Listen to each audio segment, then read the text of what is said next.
इस वीडियो में जो है हम क्लास 10th के एक्सरसाइज 3.2 का ये जो पहला क्वेश्चन है इसे सॉल्व करेंगे। सवाल यह है कि यहाँ पर ये जो नीचे दो प्रॉब्लम्स दिया गया है इनका जो है हमें लीनियर इक्वेशन का पेयर बनाना है और फिर जो है हमें उन्हें ग्राफिकली सॉल्व करना है। तो सबसे पहले हम ये जो पहला वाला आपको दिख रहा है इसे सॉल्व करेंगे और ये जो दूसरा वाला है उसको जो है इसके बाद सॉल्व करेंगे। तो पहला सवाल ये है कि यहां पर जो है क्लास 10th के 10 जो है स्टूडेंट्स हैं जो कि यहां पर मैथमेटिक्स के जो है क्विज में जो है भाग लेते हैं। और अगर जो लड़कियों की संख्या है, जो गर्ल्स हैं, उसका जो नंबर है वो अगर जो बॉयज का नंबर है, जो लड़कों का संख्या है, उससे अगर 4 जो है अधिक है तो फिर हमें यहां पर यह बताना है कि कितने लड़के और कितने लड़कियों ने जो है यहां पर इस मैथमेटिक्स क्विज में जो है भाग लिया। हमें जो है लड़कों का और लड़कियों का जो नंबर है वो यहां पर बताना है। तो चलिए अभी फिलहाल ये मान लेते हैं कि जो यहां पर लड़कों का नंबर है, जो बॉयज हैं जो कि यहां पर इस मैथमेटिक्स क्विज में भाग लेते हैं, उनका जो नंबर है वो हमने मान लिया वो है यहां पर x।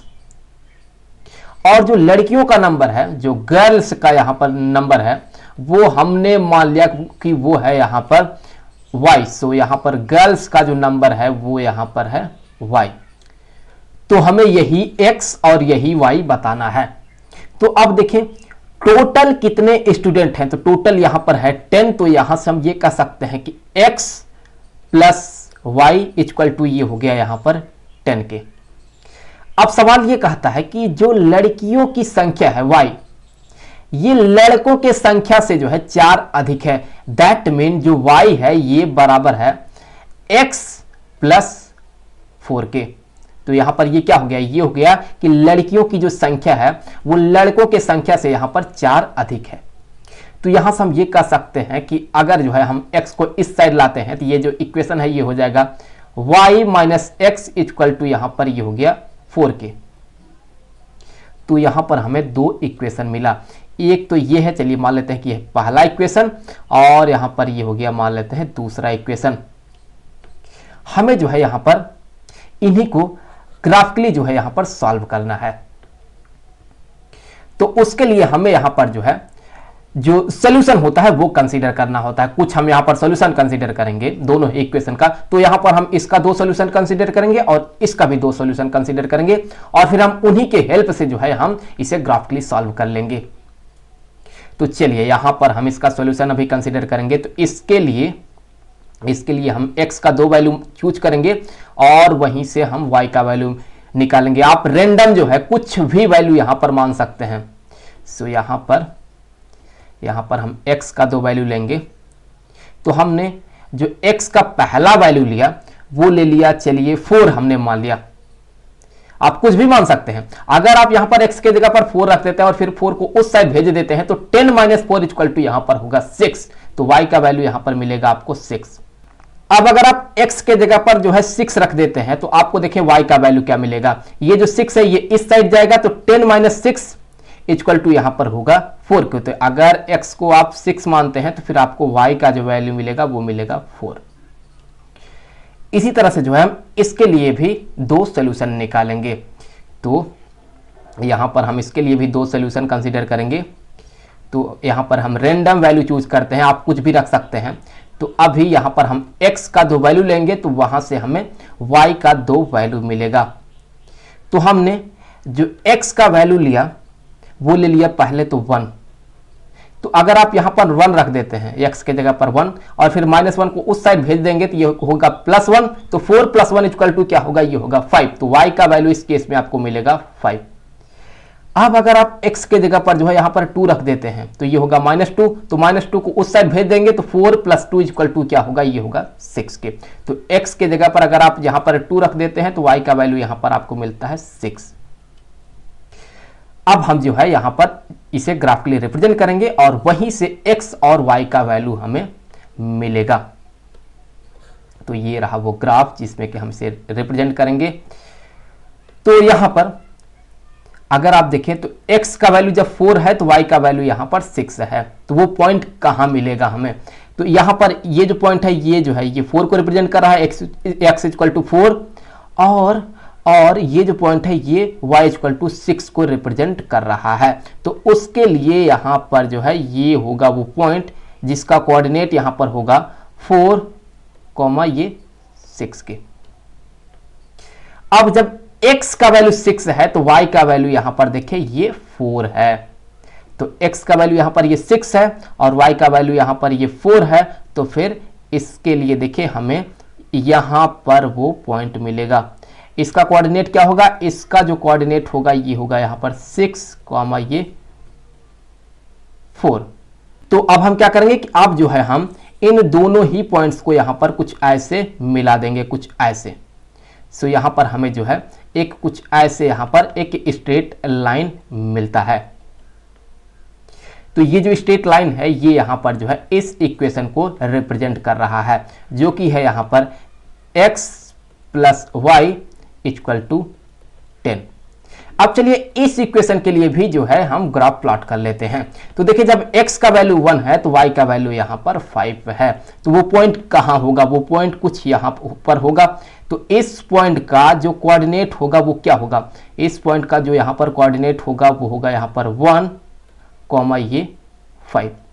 अब देखिए जब x का वैल्यू 2 है तो y का वैल्यू हमें 6 मिलता है, तो वो पॉइंट कहां पर होगा, वो पॉइंट कुछ यहां पर होगा। तो इस पॉइंट का जो कोऑर्डिनेट होगा वो होगा यहां पर होगा 2, ये 6 के। अब क्या है कि अब हमें जो है इन दोनों ही पॉइंट को जोड़ते हुए यहां पर एक लाइन ड्रॉ करना है। तो अगर मैं यहां पर इनको जोड़ते हुए कुछ ऐसे एक लाइन ड्रॉ करता हूं, कुछ ऐसे, तो यहां पर हमें एक स्ट्रेट लाइन मिलता है। और ये जो स्ट्रेट लाइन है ये यहां पर जो है किस इक्वेशन को रिप्रेजेंट कर रहा है, ये इस इक्वेशन को रिप्रेजेंट कर रहा है। तो चलिए यहां पर लिख देते हैं कि ये जो है ये है y minus x equal to ये 4 को रिप्रेजेंट कर रहा है। अब देखिए यहां पर इस पॉइंट पर ये दोनों लाइन एक दूसरे को यहां पर इंटरसेक्ट कर रहा है। तो इस पॉइंट का कोऑर्डिनेट क्या होगा, अगर आप इस पॉइंट का कोऑर्डिनेट देखें तो इस पॉइंट का जो कोऑर्डिनेट होगा वो होगा यहां पर 3, यहां पर ये अगर देखें इस पॉइंट को तो ये पॉइंट क्या होगा, ये होगा यहां पर 7। तो यहां पर ये हो गया 7। तो इसका मतलब कि ये जो 3 है ये x का वैल्यू है और ये जो 7 है ये y का वैल्यू है। दैट मीन ये जो 3 है ये लड़कों की संख्या है और ये जो 7 है ये लड़कियों की संख्या है। तो इसका मतलब ये है कि यहां पर ये जो लड़कों की संख्या है x ये बराबर है यहां पर 3 के, और ये जो लड़कियों की संख्या है y ये बराबर है 7 के। सवाल यह है कि 5 पेंसिल और 7 कलम का जो कॉस्ट है वो है यहां पर 50 रुपए, और 7 पेंसिल और 5 कलम का जो कॉस्ट है वो है 46 रुपए। तो यहां पर हमें जो है एक पेंसिल और एक कलम का कॉस्ट क्या है वो बताना है। तो चलिए मान लेते हैं कि एक पेंसिल का जो कॉस्ट है, एक पेंसिल का जो कॉस्ट है वो हमने मान लिया वो है यहां पर x रुपए, और एक कलम का जो कॉस्ट है, एक पेन का यहां पर जो कॉस्ट है वो हमने मान लिया कि वो है यहां पर y रुपए। तो अब देखिए 5 पेंसिल का कॉस्ट क्या होगा, वो होगा यहां पर 5x, सो 5x प्लस 7 जो है कलम का कॉस्ट क्या होगा, वो होगा यहां पर 7y इक्वल टू टोटल कितना है, टोटल है यहां पर 50। तो यहां पर ये हो गया 50 के। तो ये बन गया एक इक्वेशन, आप यहां पर मान सकते हैं कि ये है यहां पर फर्स्ट इक्वेशन। अब सवाल आगे ये कह रहा है कि 7 पेंसिल और 5 कलम का जो कॉस्ट है वो है 46 रुपए। तो यहां से ये हो जाएगा 7x प्लस यहां पर होगा 5y इक्वल टू ये हो गया यहां पर 46 के। तो ये हो गया यहां पर इक्वेशन नंबर 2। अब जो है हमें इन्हें जो है ग्राफिकली सॉल्व करना है, और एक पेंसिल का दाम क्या है और एक जो है कलम का दाम क्या है, एक पेन का दाम क्या है, वो यहां पर हमें बताना है। तो इसके लिए इसके लिए हमें क्या करना होता है, हमें यहां पर इन दोनों ही इक्वेशन का जो है सोल्यूशन कंसीडर करना होता है, कुछ ना कुछ इसका हमें जो है सोल्यूशन कंसीडर करना होता है। तो हम इसका जो है 2 सोल्यूशन कंसीडर करेंगे और इसका भी हम 2 ही सोल्यूशन कंसीडर करेंगे और वहीं से हम जो है ये ग्राफ प्लॉट करके जो है इसे ग्राफिकली सॉल्व कर लेंगे और यहां पर एक पेंसिल का कॉस्ट क्या है और एक पेन का कॉस्ट क्या है वो बता देंगे। तो चलिए इसका 2 सोल्यूशन कंसीडर करते हैं इस इक्वेशन का। तो यहां पर हम इसका जो है 2 सोल्यूशन अभी कंसीडर करेंगे। तो यहां पर हम जो है रेंडम x और y का वैल्यू कुछ लेते हैं। सो यहां पर हम रेंडम जो है x और y का कुछ वैल्यू लेंगे। तो यहां पर ये हो गया x और यहां पर ये हो गया y। तो अभी अगर हम x का वैल्यू यहां पर 3 रख देते हैं, अगर हम यहां पर 3 रखते हैं तो ये क्या होगा, ये होगा 3 × 5, ये होगा 15 और 15 को जब हम उस साइड भेज देंगे तो 50 में से अगर आप 15 घटाएंगे तो ये होगा 35 के, और फिर अगर आप उसी 35 को जो है 7 से डिवाइड कर देंगे तो आपको y का वैल्यू मिलेगा, वो होगा यहाँ पर 5। तो यहाँ पर हो गया y का वैल्यू 5। सिमिलरली अगर आप x के जगह पर जो है 10 रख देते हैं तो 10 × 5 क्या होगा, ये होगा जो है 50 के 50 के, और अगर आप उसी 50 को उस साइड भेज देते हैं 50 - 50 इक्वल टू ये हो जाएगा 0। उसी तरह से हम इसके भी 2 सॉल्यूशन निकालेंगे। वैसे आप 2 से भी ज्यादा निकाल सकते हैं पर हम 2 ही यहां पर निकालेंगे। और यहां मैं फिर से बता दूं कि आप कुछ भी यहां पर रैंडम वैल्यू चूज कर सकते हैं, जरूरी नहीं है कि आप यहां पर x का वैल्यू 3 ही माने, आप कुछ भी मान सकते हैं। तो यहां पर हम x और y का कुछ वैल्यू लेंगे। तो चलिए हमने x का जो वैल्यू लिया, चलिए मान लेते हैं कि वो है यहां पर 3। तो अगर आप यहां पर 3 रख देंगे तो 7 × 3 ये क्या होगा, ये होगा 21 के 21 के, और फिर अगर आप उसी 21 को उस साइड भेज देंगे तो ये होगा 46 - 21, मतलब 46 माइनस से यहां पर 21, जब आप घटाएंगे तो ये होगा 25 के, और फिर अगर आप उसी 25 को 5 से डिवाइड करेंगे तो आपको मिलेगा कि y का जो वैल्यू होगा वो होगा यहां पर 5 के। अब अगर आप यहां पर x के जगह पर 8 रख देते हैं तो फिर आप पाएंगे कि y का जो वैल्यू होगा ये होगा यहां पर -2। तो अब चलिए यहां पर ये जो ग्राफ होता है उसे हम प्लॉट करेंगे। तो यहां पर हम ग्राफ प्लॉट करेंगे। तो ये रहा वो ग्राफ जिसमें कि हम इसे जो है प्लॉट करेंगे। तो अगर देखें यहां पर जब x का वैल्यू, जब यहां पर x का वैल्यू 3 है तो उस समय y का वैल्यू 5 है। तो वो ये वाला जो पॉइंट है ये ग्राफ में हमें कहां मिलेगा, x का वैल्यू 3 ये वाला पॉइंट और y का वैल्यू 5 यहां पर ये वाला वो पॉइंट है। तो इसके लिए जो हमें पॉइंट मिला वो कुछ यहां पर मिला इस जगह पर। तो इसका जो कोऑर्डिनेट होगा ये होगा यहां पर 3,5। तो ये हो गया 3,5। अब देखिए जब x का वैल्यू 10 है तो y का वैल्यू यहां पर 0 है। तो वो पॉइंट कहां मिलेगा, वो पॉइंट हमें यहां पर मिलेगा इस जगह पर। तो इस पॉइंट का कोऑर्डिनेट क्या होगा, ये होगा 10,0। सो 10, यहां पर ये 0। अब देखिए जब x का वैल्यू 3 है तो y का वैल्यू यहां पर 5 है। तो वो पॉइंट कहां मिलेगा, वो पॉइंट एक बार फिर से हमें यही वाला मिलेगा। अब जब x का वैल्यू 8 है तो y का वैल्यू यहां पर -2 है।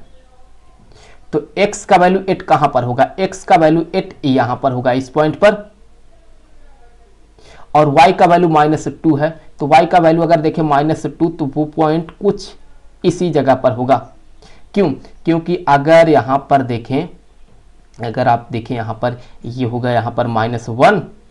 सो अगर ये -1 होगा तो ये जो पॉइंट होगा ये होगा -2 के। मैं थोड़ा सा इस लाइन को और यहां पर नीचे बढ़ा देता हूं। तो ये पॉइंट जो होगा ये होगा -2 को रिप्रेजेंट करेगा।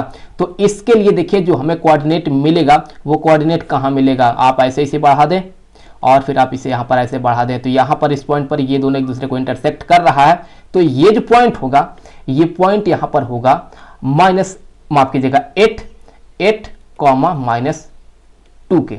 सो ये हमें मिला एक कोऑर्डिनेट। अब सबसे पहले हमें क्या करना है, सबसे पहले तो यहां पर इन दोनों को मिलाना है, कुछ यहां पर ऐसे मिलाना होगा। सो कुछ ऐसे यहां पर इन दोनों को मिलाना होगा। तो यहां पर हमें एक स्ट्रेट लाइन मिला।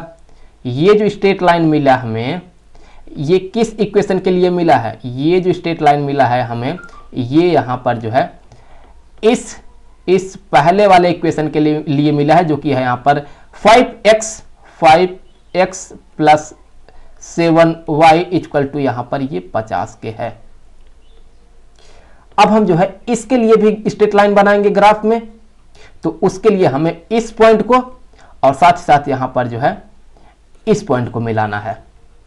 सो अगर हम यहां पर जो है इन दोनों ही पॉइंट को यहां पर मिलाते हैं, कुछ यहां पर ऐसे अगर हम मिलाते हैं, तो यहां पर देखें, यहां पर ये इस पॉइंट पर दोनों ही लाइन एक दूसरे को यहां पर इंटरसेक्ट कर रहा है इस पॉइंट पर।